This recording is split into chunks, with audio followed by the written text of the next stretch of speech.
আলাইকুম রহমতুল্লাহ। প্রিয় শাহজাদপুরবাসী, সবাইকে আমার অন্তর থেকে ভালোবাসা এবং অভিনন্দন।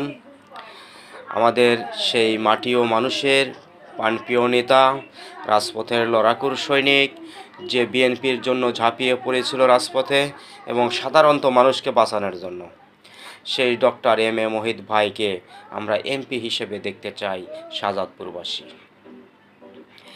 ওনার মতো কোনো লোক হয় না।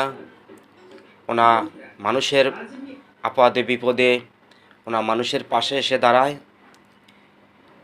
ওনাকে আমরা সকলেই মিলে তার হাতে হাত রেখে, হাতটাকে শক্তিশালী করে আমরা শাহজাদপুরবাসী এক হয়ে আমরা সেই ডক্টর মহিত ভাইকে এমপি হিসেবে দেখতে চাই।